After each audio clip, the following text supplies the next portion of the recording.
kita sa Ginoo, wala siya nagakulang sa adlaw nga tanan.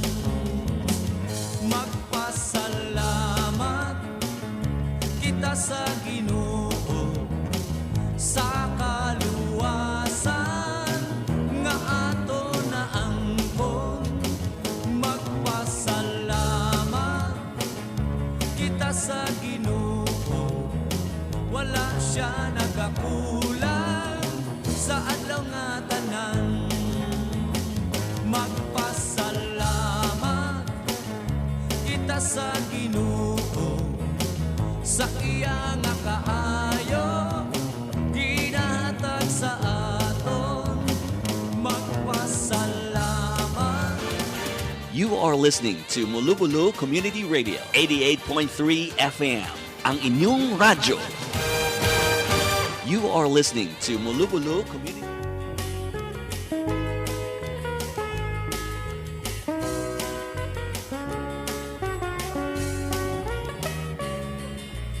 Magandang balita dapat na maipahayag sa lahat ng nilalang dito sa lupa,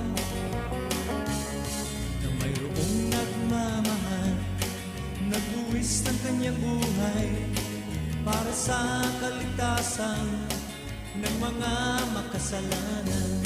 Isa naman ka maayod nga adlaw sa tanan naton yung mga tagpalamati siligid nga aga. Welcome sa aton nga morning deliberate broadcast.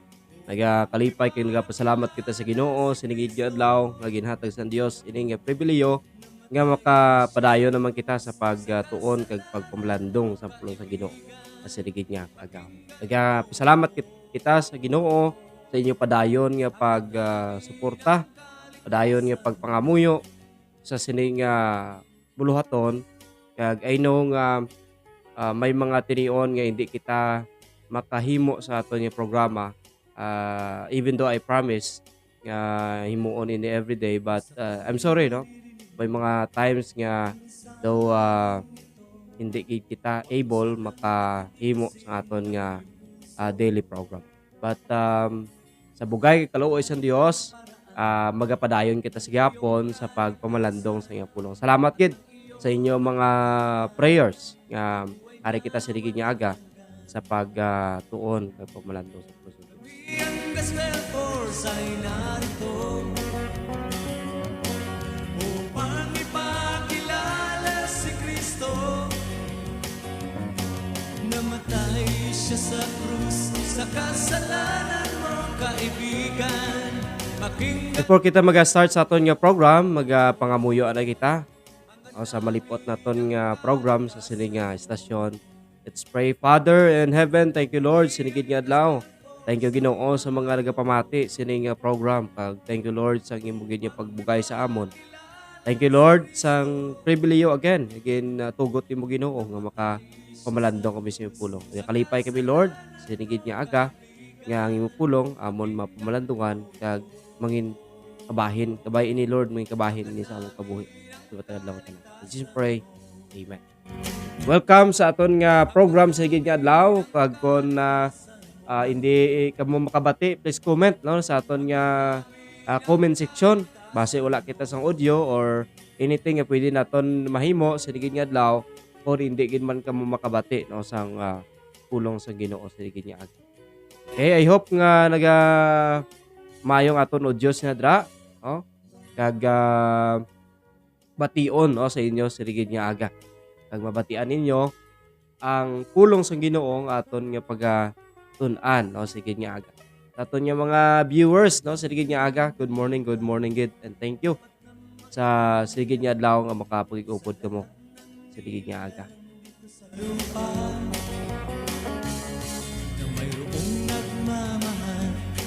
Nagbuwis ng kanyang buhay para sa kaligtasan ng mga makasalanan. Kami ang gospel force. Okay, this morning, hindi na kita magdugay pa, no? Ay lipot ang aton nga meditation, no? Sige, John, 2 John, or 3 John, verse 2. Nagasiling, beloved, I pray that you may prosper in all things and be in health just as your soul prosper. May God bless no sang iya pulong aton igin basa sa digid niya aga. Ang aton tunaan sa digid niya adlaw, the prescription for spiritual health. Ano ang mga prescription no gin-prescribe agod nga mangin maayo ang aton spirituhanon nga pagkabuhi, mangin healthy ang aton spiritual life. Ang Kristohanon nga kabuhi kinanglan magtubo no, mag-grow. Amo lang may ambahanon nga ginakanta nato no. Magbasa kag magpangamuyo agud magtubo. So my question this morning, are you growing in Christ spiritually? Nagatubo ikaw bala spiritual sa Ginoo? Basi wala. Are you growing in the Lord sa pag-alagad sa iya? Or are you still immature, carnal nga sahi sang tumuluo o kung Kristohanon? Still nagakabuhi sa unod.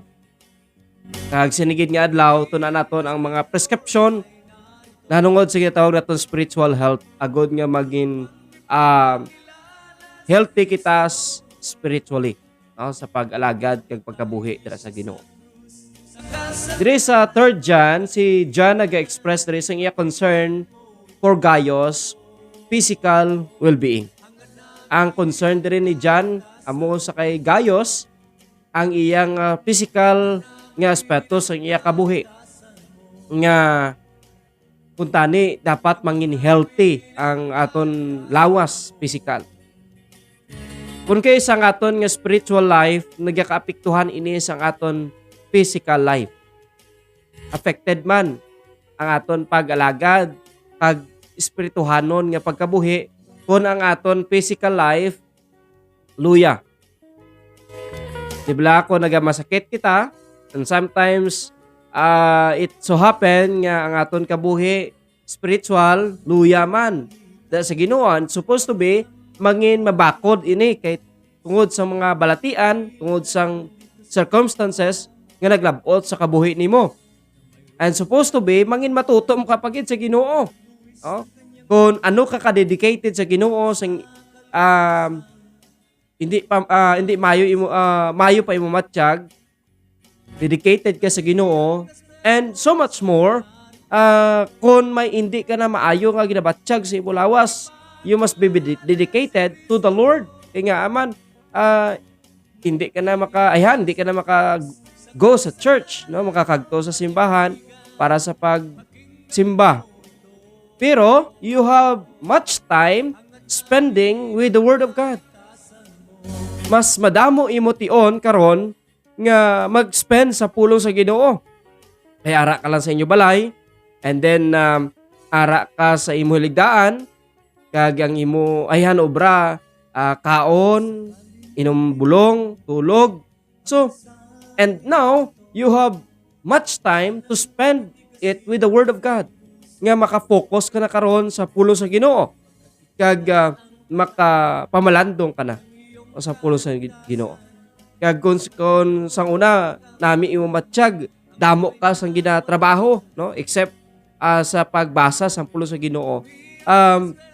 Damo ka na sa mga obligasyon, but right now tungod sang imo physical nga condition, may ara ka time nga makabasa sang Bible, maka-commune sa Ginoo. And the problem is that arise sa atong kabuhi Kristohanon, kung may mga problema sa kabuhi naton, kaysa to lipat kita sa Ginoo kag do hindi kita ka buklad sang Bible naton, do hindi kita ka dumdum sa Dios. Kaya nga aton ginapaminsan aton lang health, aton problema, ang mga madamo nga mga paliligban. But you know, ang humble din ni John, not only si John nag-express niya concern sa kay Gaius sa iya physical being, but or well-being, it implied the excellent status of Gaius spiritual being. Nag-imply man diri sang idea sang spirituhanon nga pagkabuhi ni Gaius. Kamalo kamo mga utod, ko nami aton pamatyag kung kaysa do lipat kita no magalagad sa Dios Kapin pag may mga tao gadya nga kung nami pamatsyag nila, hindi ka dumdum, may pag ma-outing, may pa maglagaw, kay dumduman pa nila, pero pag simba, hindi sila kadumdum. Pero sang nagabalatian sila, kadumdum sila magsimba.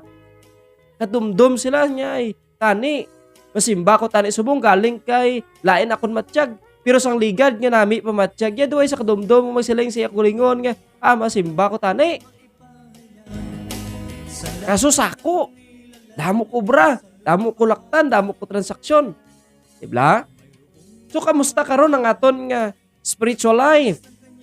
Are we growing in the Lord? How about sa aton spiritual health? Kamusta ang aton spiritual health? Balatianon ba lang aton nga spirituhanon nga pagkabuhi? Kung spiritually, physically healthy kita, how about sa aton spiritual life? Are we spiritually healthy? Muna pamangkot sa aton abyan. Kung katubo kita bala sa Ginoo. Spiritual vitality and strength are attained only through effort. Just like sa aton physical health, it requires proactive approach to wellness. Kinahanglan, ikaw maninguha ka nga magtubo. Kung ang Diyos nagabulig sa imo physically, nagapatubo sa imo, nagapabakod sa imo physical, the same time ang Ginoo, ikaw nagakinanglan man sa Dios nga magtubo ikaw spiritually. Kung sa physical nga aspect, kinanglan nimo sa vitamins, maintenance, kinanglan nimo sa mga makahatag sa imo sang provide sa imo sa maayo gid nga immune system. How about sa spiritual nga life? Ang Bible, ang reading, ang prayer, makahatag ini sa aton sang pagpabaskog. Ang aton daily devotion, makahatag ini sa aton sa spiritual strength. Dira sa Dios, dira sa Ginoo, sa aton life. Physical and spiritual. Makapabakod sa aton, makapalig-on sa aton. Kinahanglan naton i-maintain ang aton level of spiritual health. Level of spiritual health. While hindi man ko doktor, but I am speaking in behalf sa spiritual nga aspect sa kabuhi ninyo, sa kabuhi naton. Nga dapat mangin kung ang doktor naga-recommend sa imo sa madamo nga mga resita, prescription, nga prescribe ang doktor nga amo ning himuon mo para mangin maayo imo health, mag-exercise ka, take ka daily sang tubig o kung kinanglan hindi magbiya sa amo sini nga pagkaon, kinanglan hindi ka magbiya sa amo sini. So ang doktor naga-prescribe sang dapat nimo himuon para nga mangin maayo ang imong lawas. At the same time ako naga-prescribe sa imo nga mo ni himuon mo para nga mangin maayo man ang imo spiritual nga kang tanan sa Ginoo. Your spiritual health. Now, let's look at the great physician and the Bible, which is the God Himself is our great physician. Whether it be physically, whether it be spiritually, ang Ginoo aton nga gamhanan, Dios nga dako kag doktor sa tanan nga doktor. We know that God is our healer. Ang Ginoo naton sara nga mag-ayo sa imo, gamiton instrumento lang ang mga doktor, instrumento lang mga bulong, instrumento lang ang mga bitamina imo ginatake. Pero ang pinagid ka ultimate nga nagaayo sa imo amo ang Ginoo, among Dios nga nagaayo sa imo. The same time sa aton spiritual life, ang pulong sa Ginoo naghatag sa aton sang vitamina, immune system nga babakod, agod nga mangin mabaskog kita sa pagsugata sa mga pagkilaw. Now, una gid the strong immune system. Kinahanglan naton sa atong spiritual life, kinahanglan naton sang mabakod nga immune system. Strong immune system toward of disease. Without a healthy immune system, relatively small threats can be deadly. Biskan gamay lang na nga trangkaso lang na, sipon lang na, ubo lang na. Kung ang imo immune system hindi dayon makabato, no? Sampol ba sa klima, kag ang imo immune system hinay, dasig ka matapikan sa balatian, dasig ka matapikan sa ilanat, dasig ka matapikan sa sipon, dasig ka ma-allergy. Diba? Ako honestly allergy ko sa yabok. Tikon haklo ko sa yabok. Dasig ko na yun siponon, ubuhon. Kagilan naton. So, kamuya kamusta? Physically, ano ang inyo yung mga no? May mga pagkaon kita nga tungod kay hina ang aton immune system sa sina nga pagkaon, dasig kita mag-allergy.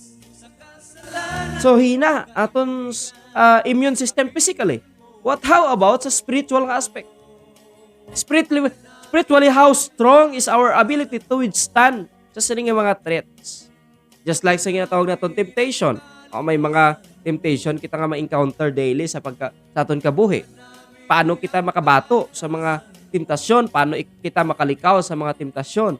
Kung ang aton spiritual life hina, hindi baskog, wala sang strength to face sa pagkatubang sining mga temptasyon sa kabuhi.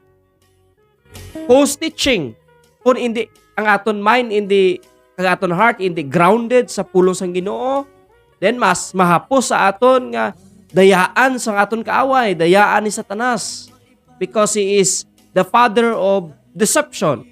He is the great deceiver, no? Amo sa Satan. So kung hindi kita strong spiritually, mahapos sa aton nga madayaan, matudluan sang sala nga pagtudlo. Hindi lang kay temptation, hindi lang kay false teaching, but persecution. When we were persecuted by other people, no? Kung pag-abot ng persecution sa aton, mahapos sa aton mag-give up, ma-surrender, tungod kay hindi kita babakod spiritually. Ang aton spiritual life hindi bakod, hindi ligon. So that's why ang Bible nagatudlo sa aton nga dapat mangin mabakod ang aton immune system. To face the inevitable temptation and spiritual hardship and temptation are inevitable. And we can live in a bubble. Going out of the world to avoid all contact with temptation is not possible. It's not possible. Now, aton makita diri sa Bible,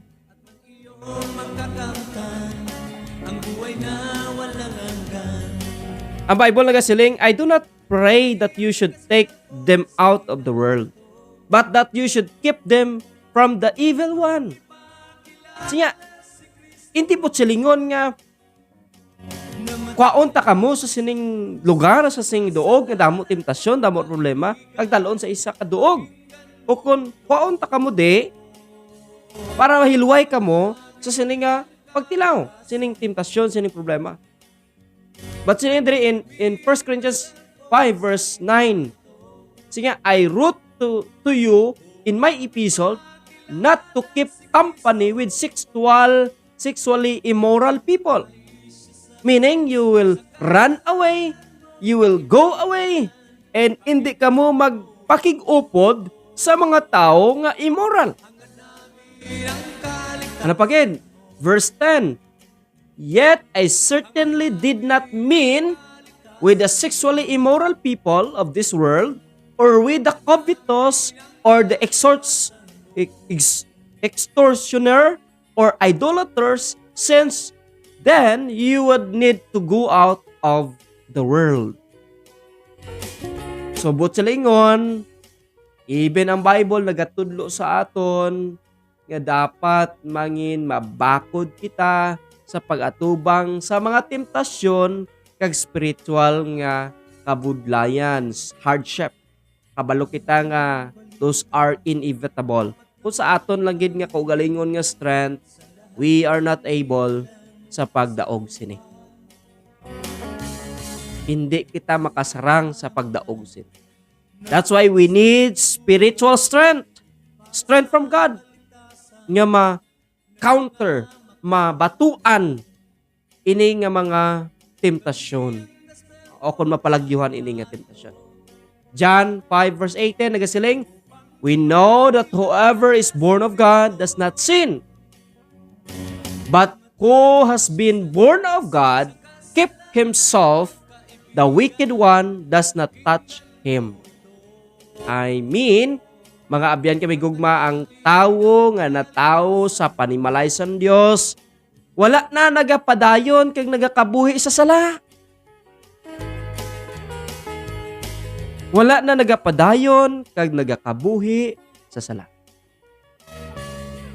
Kung sakaling maririnig mo Hindi bot silingon nga hindi na gid makasala ha. Wala ko nagambal sina nga kung ikaw Kristohanon hindi ka na gid makasala. Kay hindi na ya scriptural. That's unbiblical. Ako magsiling ka kung Kristohanon ako hindi na gid ko ya makasala kay Kristohanon ako. No. Still we can sin. But by the help and by the power of the Holy Spirit, by the strength of God, pwede naton malikawan nga hindi kita makahimo sang sala. Amo na sa isang Bible, ang Ginoo magakip sa aton, ang Ginoo magahilway sa aton, magapalayo sa aton sa paghimo sa mga malaot.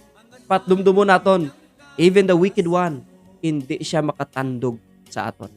Kung bakod, maging malig-on ang aton relasyon dira sa Ginoo. Spiritually speaking, we need to build our resistance. I-build naton nga maka-resist kita sa mga temptasyon. I-build naton nga makabato kita, makapalagyo kita sa sining mga temptasyon. Sila sa Bible in James 4 verse 7, therefore submit to God, resist the devil, and he will flee from you. Our submission to God. Amo na kinahanglan naton magtubo gid spiritual.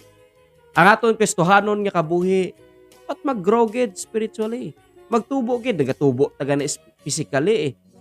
How much more sa spiritual nga aspect sa aton kabuhi. Okay? Nagagrow kita, halin sang bata kita, nagatubo kita physically. Mentally, emotionally, and of course, spiritually, dapat mag-grow kita sa aton nga magkabuhi. With a strong immune system, kinahanglan naton sang strong nga immune system. Ya kung ano man nga mga circumstansya nga mag-abot sa atong kabuhi, makasarang kita sa pagbato sini, sa pag-atubang sini. Nga ang kisa dasig sa aton ma-discourage, nga dasig sa aton kisa masunggod, nga dasig sa aton kisa masandad, kay hindi bakod ang aton Kristohanon nga pagkabuhi. Nga may mga Kristohanon kung kaisa nga dasig mag sunggod ayon, makabati lang gani nga naigo sang wali, naigo sang pulong sang Ginoo, mangakig na dayon sa kay pastor, hindi na dayon magsimba, masaylo na dayon simbahan, o kung saylo-saylo simbahan, kaya hindi gusto nga i-correct, hindi gusto tudluan, that's a mature nga klase sang Kristohanon. Kristohanon nga wala nagatubo sa iya relasyon sa Ginoo kag sa iya pagkabuhi.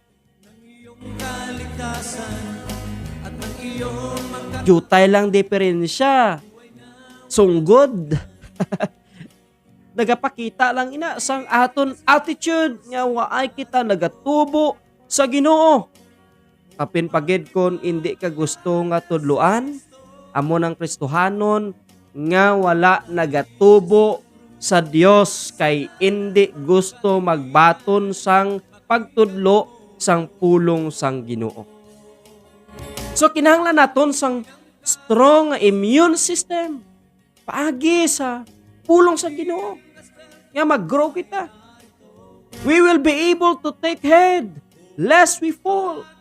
Sila sa Bible in 1 Corinthians 10 verse 12, therefore let him who thinks he stand and take head lest he fall. Mag-andam kita. Maghalong kita.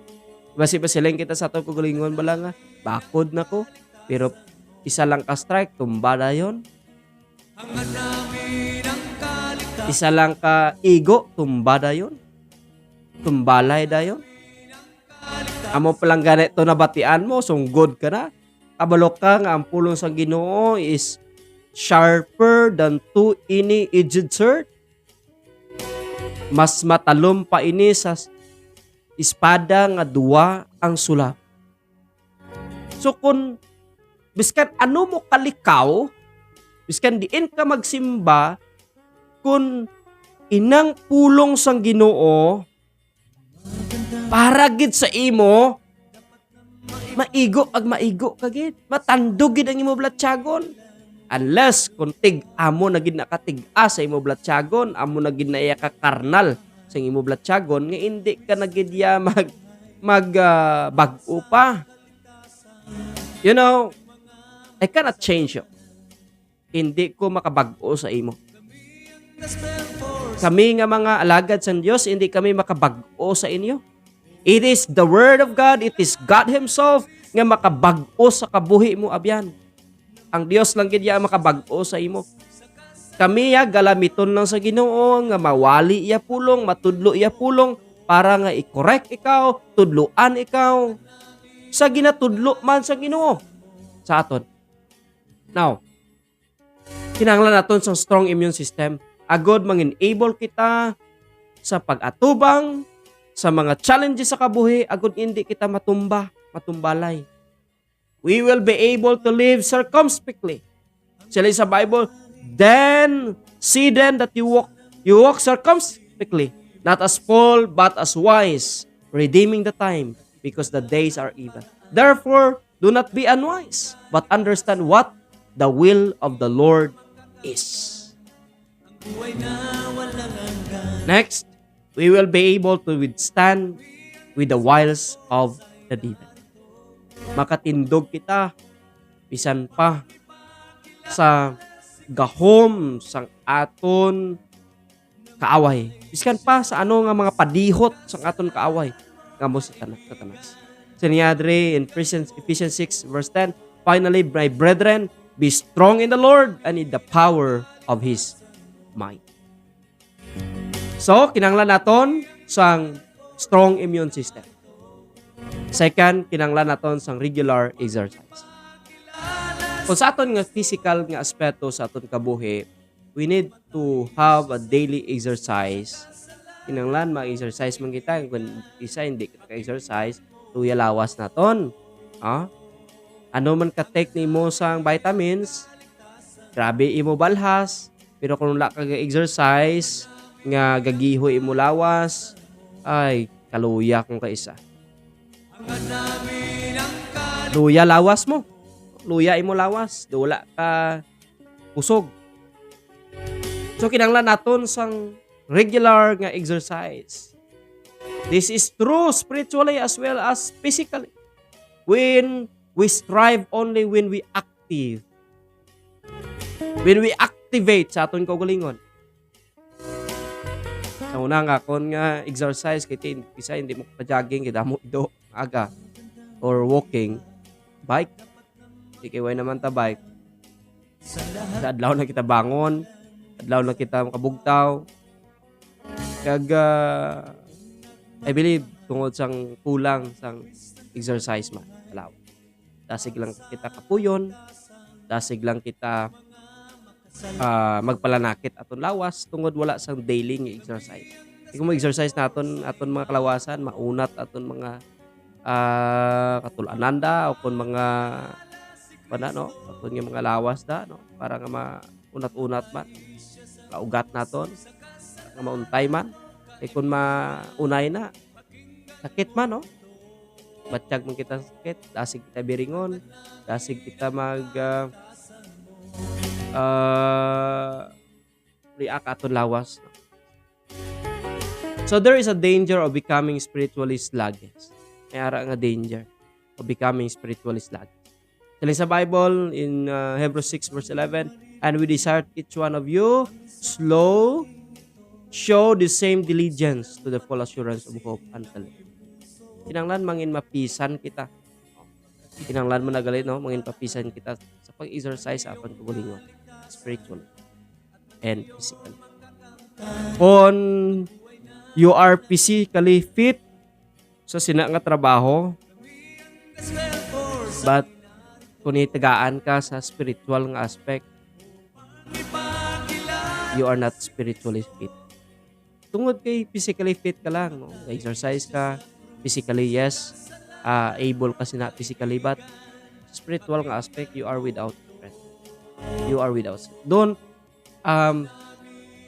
hindi ka magsalig sa imo kaugalingon nga capacity or sa imo kaugalingon nga alam or knowledge. Ang Ginoo gid permi saligan mo, di ka magsalig sa imo kaugalingon nga kusog alam o kon ginaa. Sila sa Hebrews 6 verse 12, that you do not become sluggish, but imitate those who through faith and patience inherit the promises. Dapat mangin ginatawag naton mangin mapisan. Isa nagka-discourage kita kung nambulong kita nga tamaran kita sa pagtuon sa pulos ng Dios, tamaran kita sa pagkumalandong sa pulos ng Dios. Hindi kita active no sa pulos ng Ginoo kag luya ang aton spiritual life. So kung luya aton spiritual life, it will affect sa aton whole life. It will affect sa aton nga relationship sa Ginoo. It will affect sa aton relationship toward other people. And manotice nimo bala, no? Nga dasig ka lang mga kig because you are not controlled by the Spirit. Dasig uay ka sa pasensya because you are not controlled by God. Pag spiritually you are weak. Weak against spirit. So we strive only when we active.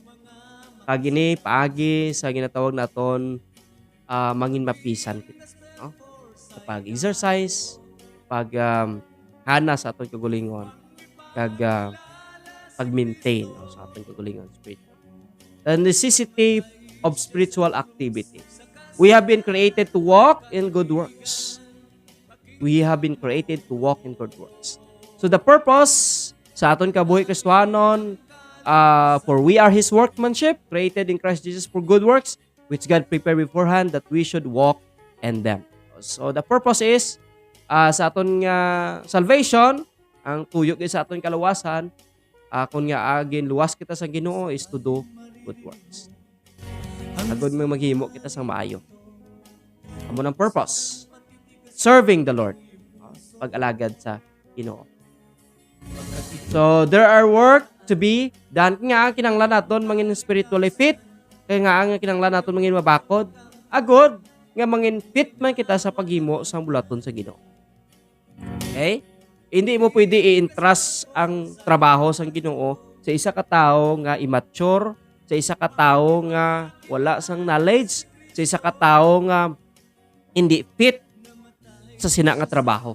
Kag bisan mo saling ara siya maskulado, siya lang na pawaliha, siya lang na pa amunya sini, siya lang na pahimuan sini, kay maskulado na siya.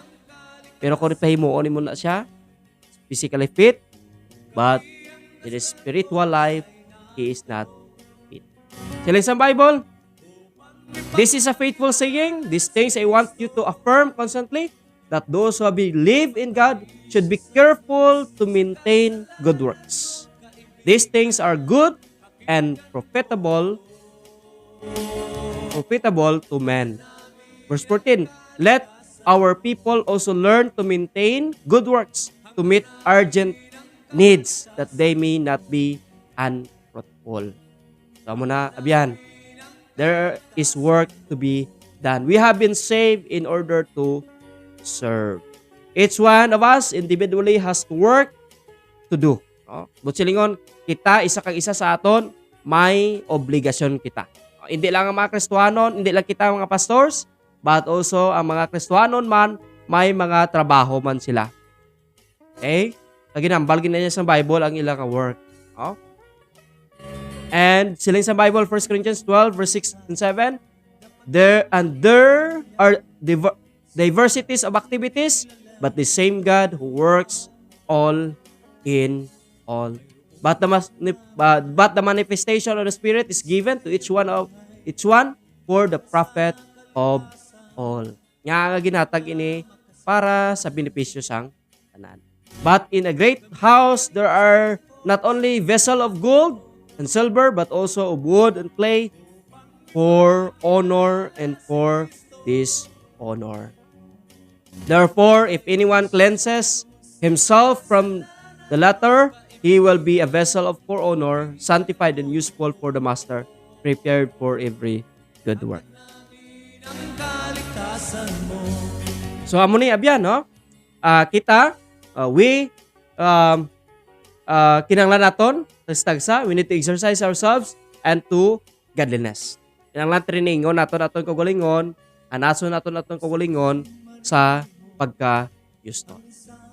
We must train ourselves to godliness. Exercise yourselves toward godliness.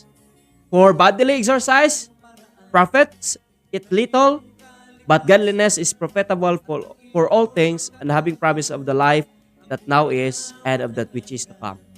So, kinanglan naton sa spiritual exercise. And we must work while there is time and opportunity.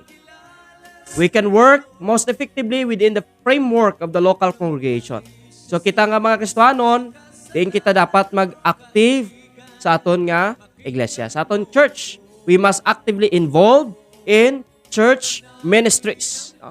Meaning the ministry itself is not just for the pastors, it is not just for the workers, but it is for the church people. Because the church people is the one who do the work of the ministry. The one who do the work of the ministry. Ang work sa pastor is to edify the members, to educate the members, to do the work of the ministry. Siling sa Bible, for the perfecting of the saints, for the work of the ministry, and for the edifying and for the body of Christ. So meaning, the work itself is the one nga ginahimo sa mga tumuluo. Mga Kristohanon. Mga tumuluo. So meaning, the discipleship, the evangelism, the exhortation, ginatag ini sa mga tumuluo. Not just for the pastors and workers. Ginatag ini sa mga pastors, train sa mga tumuluo to go and make disciples, to go and preach the gospel. So, ginatag ini nga task sa mga alagad sang Dios at the same time sa mga tumulo. Hindi ka mo maghambal nga ako, Kristohanon, kuya, si pastor lang na iya kinanglan mag-do the work of the ministry. Patumdum mo naton, gintagaan kamo sang task sang Ginoo to do the work of the ministry. The periodic rest, kinanglan naton sang energy, resources nga kinanglan naton sa nga mahimo kini nga buluhaton. So, in order to do that, tun-an naton sa sunod naton nga pagtuon, ining ginatawag naton prescription for spiritual health. So, next time, aton na tandugon liwat, no? May ara pa kita duwa nga pagtun-an kag maybe next time aton inai consider. So, again, dara lang kita anay kutob kag sa masunod naton nga pagpamalandong, no, sang pulong sang Ginoo. Okay, sa tanan naton nga mga tagpalamati, luyag naton nga tamyawon, no, nga aton nga mga bidgid nga mga tagpalamati, no, sini nga program, no, sinigid nga aga kag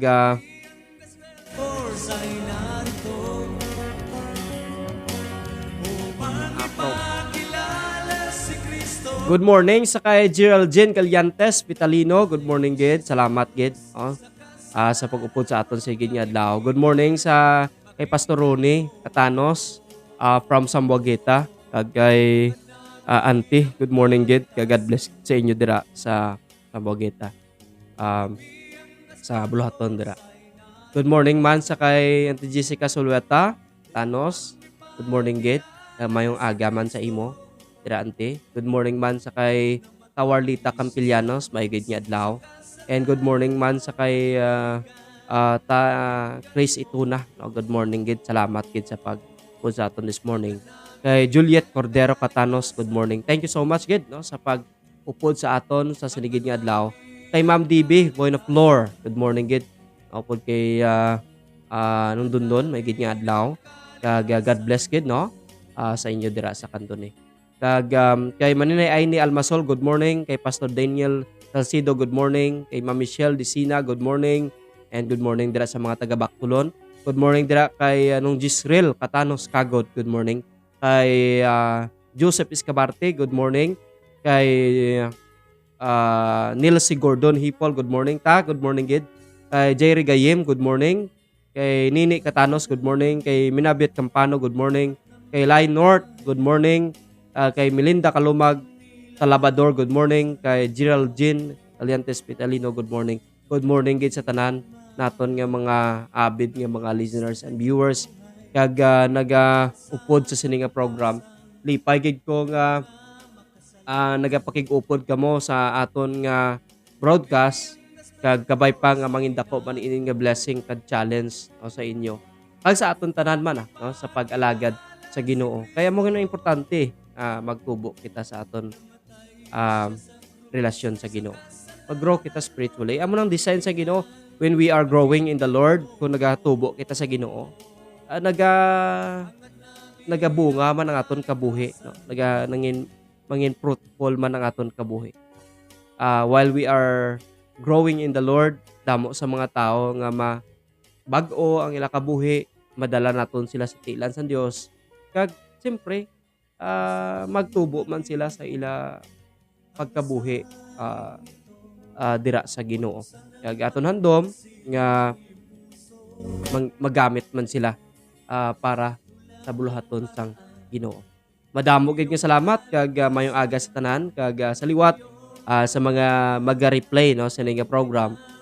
Ang Dios gid magapakamayo sa inyo. Good morning and God bless. Upang ipakilala si Kristo, namatay siya sa krus sa kasalanan mo, kaibigan, pakinggan mo to.